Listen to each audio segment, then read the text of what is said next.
Shalom, salam sejahtera untuk kita semuanya, saudara-saudara dimanapun Anda berada. Bertemu kembali bersama dengan saya, Pendeta Daniel Siswanto, dan kita akan melanjutkan pelajaran sekolah sahabat kita.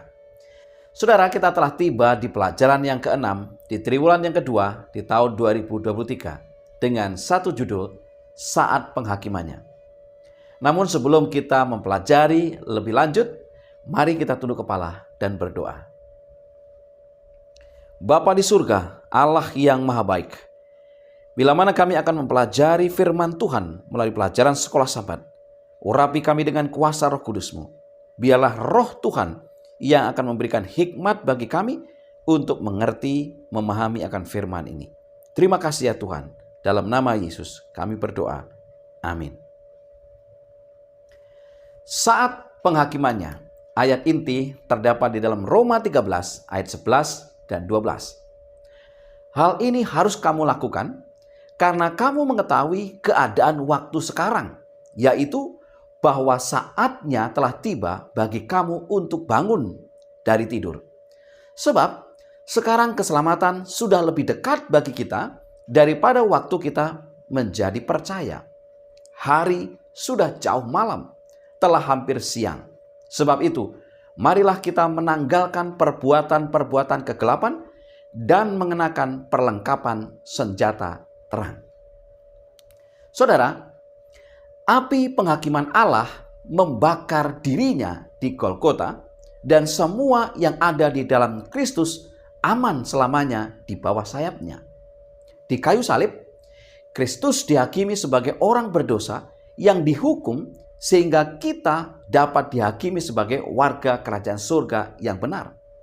Apa dan bagaimana respon kita yang hidup di masa akhir zaman ini? Mari kita pelajari lebih dalam di pelajaran hari Minggu dengan judul Pembersihan Tempat Kudus. Daniel 8 ayat 14, firman Tuhan berkata, "Maka ia menjawab, sampai lewat 2300 petang dan pagi, lalu tempat kudus itu akan dipulihkan dalam keadaan yang wajar." Sekilas pemahaman terkait pemulihan tempat kudus atau pembersihan tempat kudus dalam penglihatan Daniel. Yang pertama, saat menerima penglihatan itu, Daniel tidak memahaminya. Daniel 8 ayat 27, "Maka aku, Daniel, lelah dan jatuh sakit beberapa hari lamanya. Kemudian bangunlah aku dan melakukan pula urusan raja. Dan aku tercengang-cengang tentang penglihatan itu, tetapi tidak memahaminya." Yang kedua, Daniel 9 menerangkan bahwa malaikat Gabriel datang untuk menjelaskan kepada Daniel nubuatan 2300 petang dan pagi. Daniel 9 ayat 22, "Lalu ia mengajari aku dan berbicara dengan aku. Daniel, sekarang aku datang untuk memberi akal budi kepadamu untuk mengerti." Malaikat Gabriel membawa Daniel menyusuri aliran waktu dan mengungkapkan kebenaran tentang Mesias yang akan datang, memberikan tanggal yang tepat dari awal pelayanannya dan kematiannya yang kejam. Peristiwa-peristiwa ini terkait langsung dengan pembersihan tempat kudus dalam Daniel 8 ayat 14. Yang ketiga, setiap orang Yahudi dengan jelas memahami arti pembersihan tempat kudus duniawi. Itu terjadi pada hari raya pendamaian yang merupakan hari penghakiman di mana nasib setiap orang sedang ditentukan. Di hari raya ini, imam besar 1 tahun sekali masuk ke bilik maha suci untuk mengadakan pengantaraan bagi umat. Sementara seluruh umat berkumpul di luar bait suci menantikan imam besar mereka. Semua menantikan belas kasihan dan rahmat Tuhan di mana pengampunan dan penghapusan dosa sedang berlangsung. Imamat pasal 16. Yang keempat, dalam penjelasan Gabriel, pembersihan tempat kudus itu atau penghakiman itu terkait erat dengan kematian Yesus. Daniel 9 ayat 24 sampai dengan 27. Sebab kematian Yesus sebagai korban yang sempurna adalah harapan satu-satunya bagi setiap orang di hari penghakiman. Nasib kita ditentukan oleh jasa-jasa Kristus. Saudara-saudara yang dikasihi Tuhan, di kayu salib, Kristus dihakimi sebagai orang berdosa yang dihukum sehingga kita dapat dihakimi sebagai warga kerajaan surga yang benar. Dia dihakimi sebagai penjahat agar kita bisa dibebaskan dari api kehancuran yang kekal, baik secara kiasan maupun secara literal. Di pelajaran hari Senin dengan judul Nubuatan 2300 petang dan pagi dan akhir zaman. Kapankah berlaku penglihatan Daniel tentang 2300 petang dan pagi yang terkait dengan pembersihan bait suci? Yang pertama, kita perlu mengerti bahwa 2300 petang dan pagi adalah kerangka waktu nubuatan yang tidak menunjuk kepada hari secara literal, melainkan secara lambang. Yang kedua, periode waktu tersebut meliputi beberapa kerajaan yang berganti yang dilambangkan dengan domba jantan, yaitu Media Persia, kambing jantan, yaitu Yunani, dan tanduk kecil, yaitu Roma secara agama dan politik. Sebagian penafsir Alkitab melihat bahwa tanduk kecil adalah pemimpin militer Silikia, yaitu Antiochus Epiphanes, tahun 2016 sebelum Masehi sampai dengan 164 sebelum Masehi, yang menyerang Yerusalem dan mencemari bait suci Yahudi. Namun, penafsiran ini tidak tepat mengingat bahwa penglihatan itu berlaku untuk zaman akhir, sebagaimana tertulis dalam Daniel 8 ayat 17, ayat 19, dan ayat 26. Sementara Antiochus tentu saja tidak hidup pada zaman akhir. Yang ketiga, pembersihan tempat kudus dalam Daniel 8 ayat 14 adalah klimaks dari pasal ini dan sebagai jawaban Allah terhadap tantangan kuasa duniawi dan agama yang telah berusaha untuk merebut otoritas Allah. Sebab pada fase agama politik, Roma kebenaran dihempaskannya ke bumi dan mengganggu pelayanan Kristus di surga. Daniel 8 ayat 10 sampai dengan 12 dan ayat yang ke-25. Pembersihan tempat kudus ini terjadi pada akhir periode 2300 petang dan pagi. Itu adalah bagian dari solusi ilahi untuk masalah dosa. Inilah dimulainya periode zaman akhir dan masa penghakiman mulai berlaku. Firman Tuhan terdapat di dalam Daniel 8 ayat 17 dan ayat 26. Lalu datanglah ia ke tempat aku berdiri.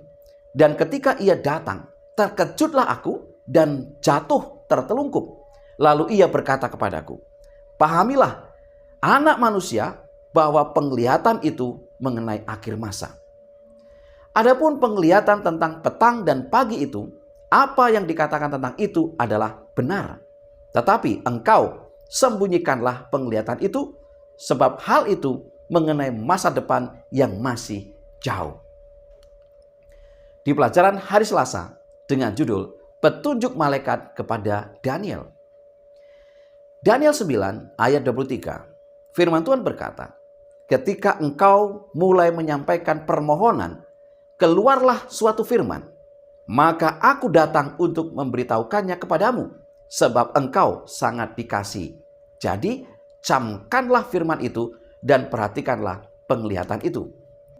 Saudara-saudara yang dikasihi Tuhan, apa kira-kira petunjuk awal yang perlu kita mengerti mengenai penjelasan malaikat Gabriel dan angka nubuatan ini?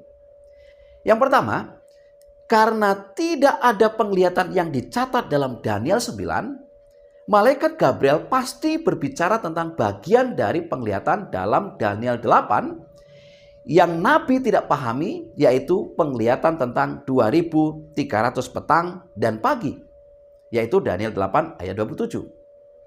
Yang kedua, prinsip menafsirkan dalam nubuatan kitab suci untuk satu hari sama dengan 1 tahun yaitu Yeskiel 4 ayat 6, Bilangan 14 ayat 34. Salah satu cara kita dapat yakin bahwa asas nubuat hari tahun berlaku di sini adalah bahwa ketika kita menggunakannya dalam nubuatan Daniel, setiap peristiwa pada garis waktu terjadi dengan sempurna. Jika kita menerapkan prinsip ini, 70 minggu Daniel 9 ayat 24 terdiri dari 490 hari. Karena satu hari nubuatan sama dengan satu tahun literal, 490 hari adalah 490 tahun literal. Yang ketiga, nubuatan waktu 490 tahun literal adalah satu-satunya nubuatan waktu di Daniel 9 dan secara langsung terkait dan merupakan bagian dari nubuatan waktu 2300 petang dan pagi di Daniel 8 ayat 14 yang tidak dapat dijelaskan di Daniel 8. Dengan demikian, kita dapat melihat bahwa Gabriel di Daniel 9 datang untuk membantu Daniel memahami apa yang tidak dia pahami dalam penglihatan di pasal yang ke-8. Saudara, perintah kepada Daniel untuk camkanlah firman itu dan perhatikanlah penglihatan itu, sebagaimana terdapat di dalam Daniel 9 ayat 23, menunjukkan bahwa apa yang telah diperlihatkan kepada Daniel adalah sesuatu yang penting yang berhubungan dengan zaman akhir. Dengan demikian, kita yang hidup di zaman akhir ini lebih perlu lagi untuk memperhatikannya.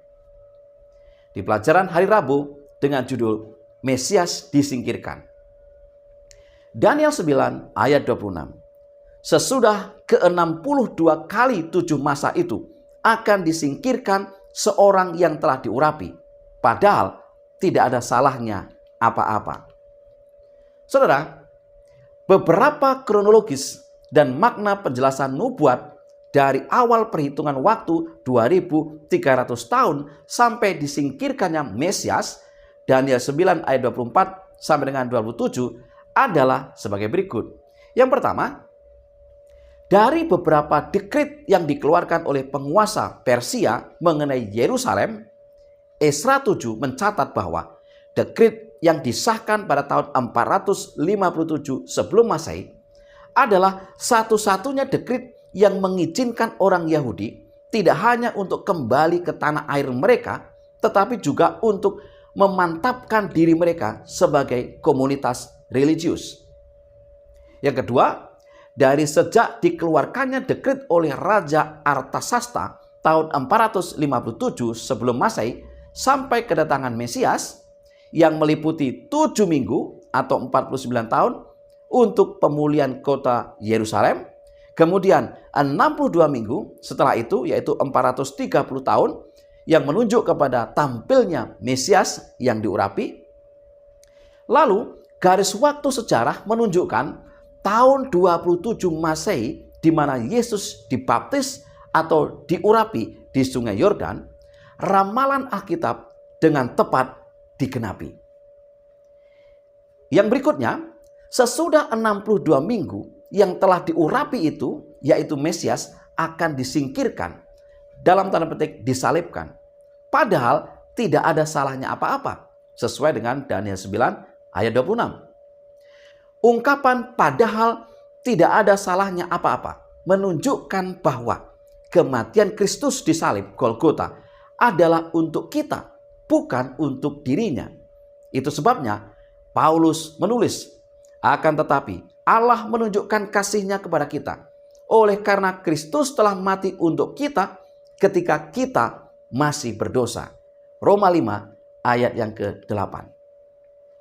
Berikutnya, dalam Daniel 9 ayat 27, kita membaca bahwa pada pertengahan minggu ke-70 tahun atau tahun 27 Masehi sampai 34 Masehi, tepatnya tahun 31 Masehi, Kristus mengukuhkan perjanjian abadi dengan darahnya dengan mati di kayu salib. Dan setelah itu, semua sistem pengorbanan kehilangan semua signifikansi nubuatan. Nubuat ini mengungkapkan bahwa Kristus, Sang Mesias, akan disalibkan. Dan penyaliban itu menyebabkan sistem pengorbanan menghentikan kepentingan nubuatannya pada musim semi di tahun 31 Masehi. Prediksi ini terpenuhi dalam setiap detailnya. Tepat pada Paskah ketika imam besar sedang mempersembahkan anak domba Paskah, Kristus dikorbankan bagi kita. Markus 15 ayat 38. Ketika itu tabir bait suci terbelah dua dari atas sampai ke bawah. Daniel 9 ayat 27. Raja itu akan membuat perjanjian itu menjadi berat bagi banyak orang selama 1 kali 7 masa.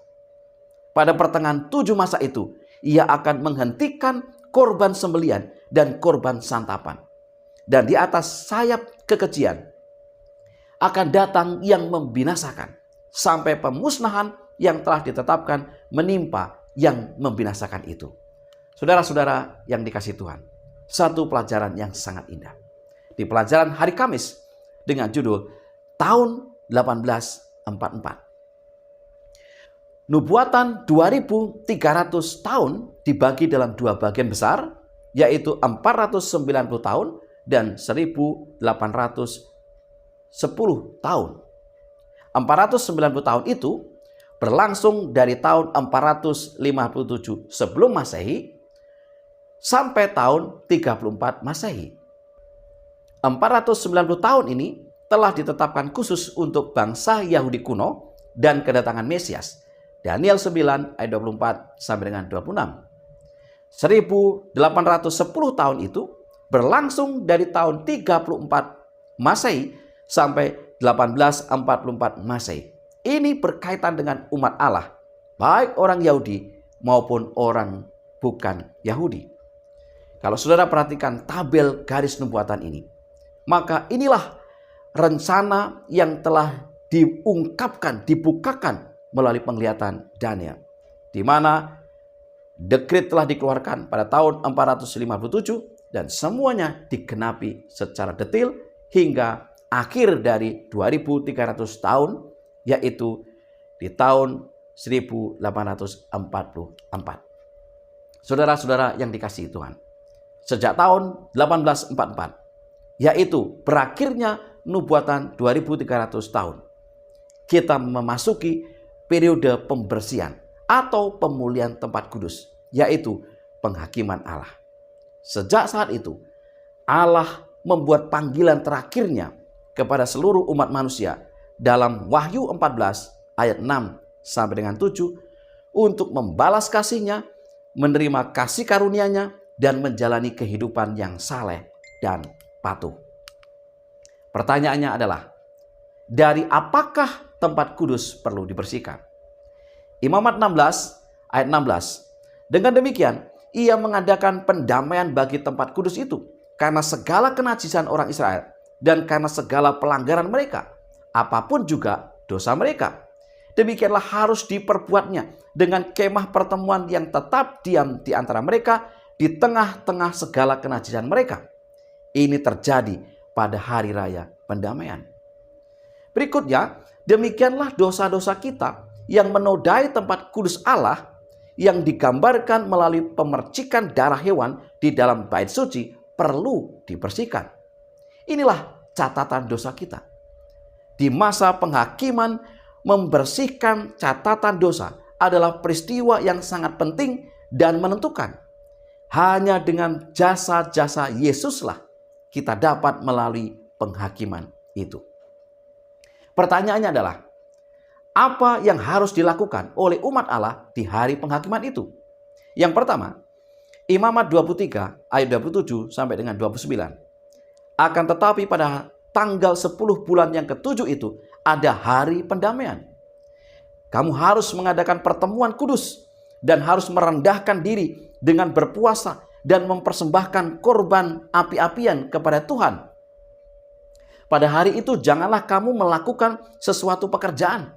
Itulah hari pendamaian untuk mengadakan pendamaian bagimu di hadapan Tuhan Allahmu. Karena setiap orang yang pada hari itu tidak merendahkan diri dengan berpuasa haruslah dilenyapkan dari antara orang-orang sebangsanya. Yang kedua, demikianlah umat Allah di zaman akhir, di mana masa penghakiman sedang berlangsung. Sejak tahun 1844, perlu memeriksa diri mereka, merendahkan hati mereka sendiri, dan memeriksa hati mereka, mengakui dosa-dosa mereka, bertobat, dan meminta Allah untuk membersihkan mereka sewaktu imam besar, yaitu Yesus Kristus, sedang membersihkan tempat kudus dari noda catatan dosa-dosa kita. Saudara, kita saat ini hidup di masa penghakiman Allah berlangsung. Waktunya akan tiba di mana pekerjaan ini akan selesai dan nasib setiap orang ditentukan. Sebagai kesimpulan, pelajaran sekolah sahabat kita adalah yang pertama, di kayu salib Kristus dihakimi sebagai penjahat agar kita bisa dibebaskan dari api kehancuran yang kekal. Yang kedua, 2300 petang dan pagi adalah kerangka waktu nubuat yang tidak menunjuk kepada hari secara literal, melainkan secara lambang.